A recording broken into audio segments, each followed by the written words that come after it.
Assalamualaikum warahmatullahi wabarakatuh dan semangat pagi. Apa kabar Ananda sekalian? Mudah-mudahan dalam keadaan sehat walafiat. Baik, pada kesempatan ini video yang pertama ini video pembelajaran mata pelajaran kearsipan. Oleh karena itu, mari kita sama-sama mengikuti pembelajaran melalui video ini. Sebelumnya, marilah kita berdoa menurut agama dan kepercayaan masing-masing. Berdoa mulai.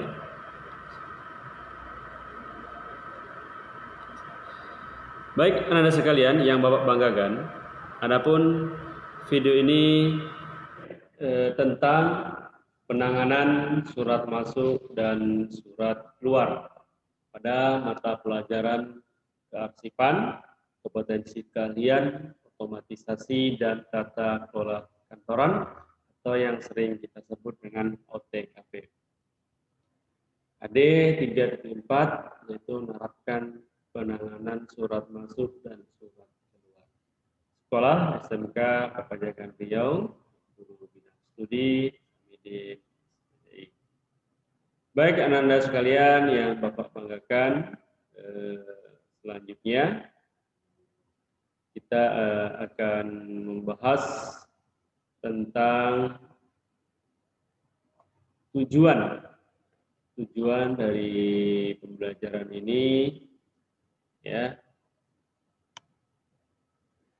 Yang pertama, siswa mampu menjelaskan mekanisme pengurusan surat masuk. Siswa juga mampu menjelaskan pengarahan dan pengurusan penyampaian surat. Tiga, menjelaskan pengurusan surat masuk dan surat keluar, serta menerapkan pembuatan konsep surat. Nah, inilah tujuan pembelajaran tentang penanganan surat pada bidang studi kearsipan. Baik, selanjutnya anak-anak Bapak, konsep kita materi tentang pengurusan surat masuk dan surat keluar ada dua, yaitu pengurusan surat masuk dan pengurusan surat keluar. Dalam pengurusan surat masuk, kita akan mempelajari yang pertama penerimaan surat, yang kedua penyortiran surat, pembukaan surat, dan lain sebagainya. Sedangkan untuk pengurusan surat keluar meliputi tentang persiapan surat keluar, pembuatan konsep surat, persetujuan, dan lain sebagainya. Silakan Anda sekalian baca pada poin-poin yang sudah Bapak sampaikan. Baik Anda sekalian, sedangkan pada pertemuan kali ini, video kali ini menjelaskan tentang pembahasan pengertian penanganan surat. Jadi apa sih pengertian penanganan surat itu? Maksudnya seperti apa? Nanti kita akan membahas. Yang kedua, asas atau pola penanganan surat. Seperti apa penanganan surat nanti? Kita akan pelajari juga. Yang ketiga, perlengkapan dalam penanganan surat. Apa-apa saja yang akan kita persiapkan dalam rangka menangani surat. Dan nanti yang pertama kali kita bahas itu surat masuk. Baik Anda sekalian, selanjutnya kita masuk ke materi penanganan surat. Pengertian penanganan surat dapat diartikan bahwa semua kegiatan yang dilakukan sejak penerimaan surat masuk, ya, sejak kita menerima surat, ya, sejak surat masuk, pengolahan, penyelesaiannya, hingga surat itu disimpan kembali. Jadi, mulai dari kita menerima surat, sampai kita mendistribusikan, sampai kita menyimpankan kembali atau mengaktifkan. Nah, kita lihat dulu maksud dari surat masuk. Surat masuk yaitu surat yang diterima oleh suatu organisasi atau perusahaan yang berasal dari seseorang atau dari suatu organisasi. Bahasa sederhana seperti ini. Surat masuk itu yaitu surat yang kita terima. Tentu kalau kita menerima dari orang lain dong, ya, dari luar dong. Nah, itu kita terima. Itu surat masuk dalam bahasa sederhananya. Sedangkan surat keluar yaitu surat yang kita kirimkan. Kita buat, kita kirimkan. Itu yang disebut dengan surat keluar. Nah, sesederhana itulah. Kalau kita mau ambil istilah surat masuk, surat keluar secara singkatnya seperti itu. Jadi Bapak dapat menyimpulkan, kalian nanti juga dapat menyimpulkan bahwasanya surat masuk yaitu surat yang kita terima. Surat keluar yaitu surat yang kita kirimkan. Paham ya? Nah, nanti silahkan Anda sekalian buka modul yang sudah Bapak share kembali. Ya, kemarin sudah pernah Bapak sampaikan materi-materi kita. Silahkan Anda cari informasi selanjutnya mengenai pengertian surat masuk dan surat keluar. Nah, sistem pengurusan surat dikenal ada 3 sistem. Ya, yang pertama sistem tradisional, yaitu sistem pengurusan surat yang dikenal dengan sistem buku agenda. Buku agenda itu seperti apa, Pak? Nah, nanti kita ada video lanjutannya pembahasan tentang buku agenda. Bahkan di situ Bapak akan sampaikan juga, ya. Yang penting Ananda ikuti proses ini. Nanti di situ akan kita bahas buku agenda itu seperti apa. Yang kedua, sistem pola baru atau modern. Ya, dikenal dengan sistem kartu kendali. Nah, kartu kendali mungkin Ananda sekalian nanti dalam pelajaran administrasi umum juga disebutkan itu, kita pelajari sistem apa kartu kendali. Yang ketiga ada sistem takah. Nah, sistem takah itu singkatan, ya, kepanjangannya itu tata naskah. Sistem takah ini nanti akan Bapak jelaskan. Baik, teman-teman sekalian, selanjutnya kita akan membahas asas pola penanganan surat. Asas atau pola penanganan surat. Nah, di sini Bapak dapat menyebut ada 3 asas atau pola dalam penanganan surat. Yang pertama ada pola sentralisasi. Yang kedua ada pola desentralisasi. Dan yang ketiga ada pola gabungan. Nah, pola gabungan ini pola antara sentralisasi dan pola desentralisasi. Pola sentralisasi itu apa, Nak? Pola sentralisasi yaitu pola penanganan berkas yang dilakukan secara terpusat. Ada tempatnya khusus menerima surat. Ya, itu pola sentralisasi. Biasanya yang dilakukan dalam pola sentralisasi itu ada di lembaga-lembaga pemerintahan, di kantor gubernur, di dinas pendidikan, dinas perhubungan, atau lembaga BUMN. BUMN itu kepanjangannya Badan Usaha Milik Negara. Nah, contohnya kayak Bank BRI, Pertamina, nah itu lembaga BUMN. Itu pola sentralisasi. Selanjutnya pola desentralisasi. Pola desentralisasi yaitu pola penanganan berkas yang dilakukan di setiap bagian dari unit yang ada pada kantor. Nah, contohnya seperti apa? Nih, dengarkan.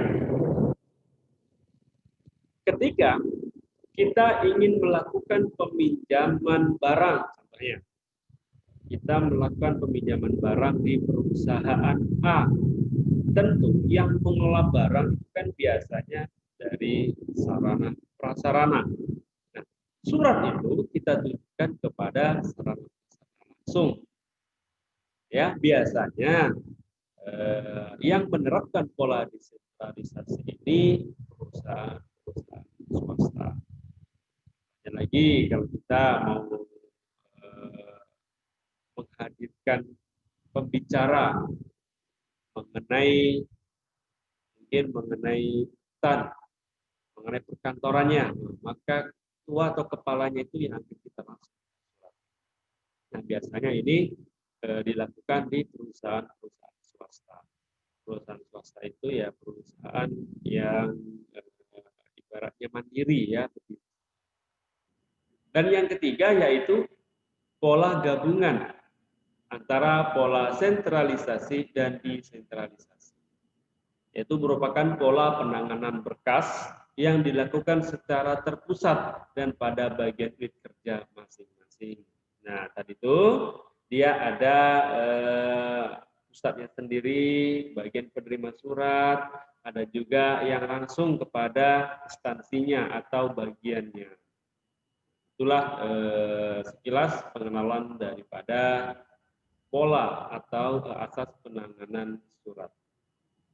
Mungkin sampai di sini, Ananda nanti silakan ajukan yang belum paham atau mengajukan pertanyaan bahkan menanggapi, silakan komen di kolom komentar. Baik, selanjutnya. Ini yang kedua yaitu tentang perlengkapan. Nah, perlengkapan dalam penanganan surat. Jadi kita butuh perlengkapan sebelum menangani surat. Yang pertama apa? Baki atau kalau kita bilang yaitu sebagai tempat dari berkas surat yang ada. Nah, contoh. Dari luar datang surat masuk. Di situ kita sudah ada menyediakan kotak atau kalau baki ya tempat-tempat surat itu kita letakkan di situ. Jadi suratnya tidak cecer nantinya. Sudah ada tulisan surat masuk. Nah, belum disposisi, nah kita letakkan situ suratnya. Itu fungsinya bagi atau kotak. Yaitu buku agenda surat masuk dan surat keluar. Nah, ini nanti ada pembahasan sendiri seperti apa buku agenda itu, ya. Selanjutnya kartu kendali atau lembar pengantar surat masuk dan rahasia digunakan untuk pengurusan surat jika memakai sistem kartu kendali. Nah, itu juga kartu kendali itu seperti apa ya, nanti akan ada pembahasannya. Yang keempat ada Outner. Nah, Outner itu gunanya untuk mengumpulkan map dengan kode dan verifikasi pekerjaan sesuai dengan kelompok ya. Jadi nanti Outner itu contohnya ini ditujukan ke bagian mana? Contohnya ke bagian SDM itu sudah ada ya. Ada kodenya untuk menggunakan Outner-nya itu. Oke, selanjutnya alat tulis. Ya, alat tulis ini tentu ada ya. Contohnya seperti pulpen, pensil, penggaris.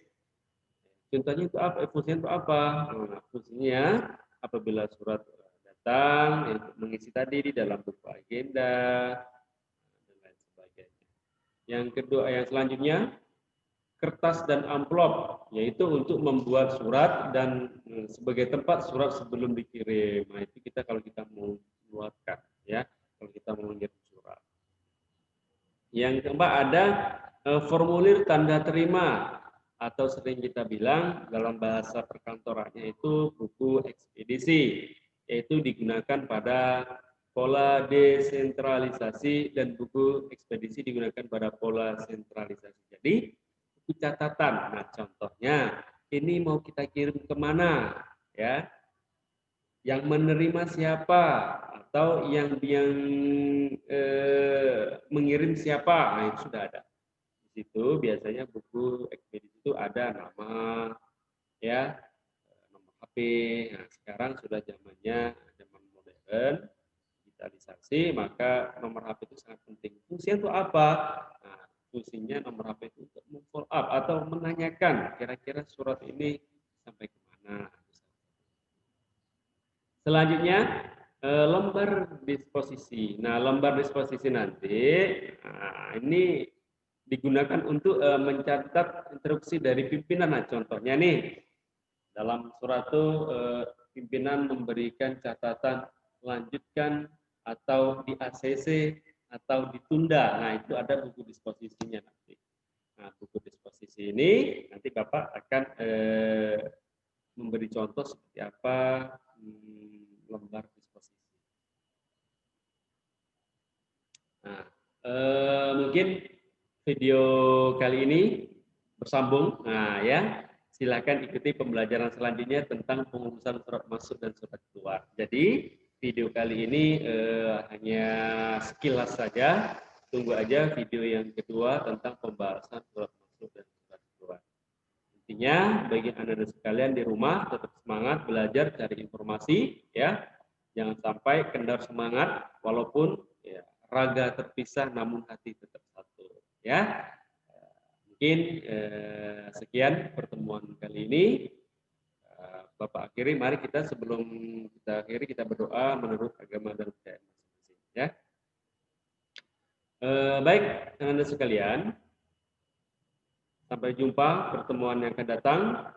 Ya, tetap pantau channel Bapak, video Bapak tentang pembelajaran kearsipan.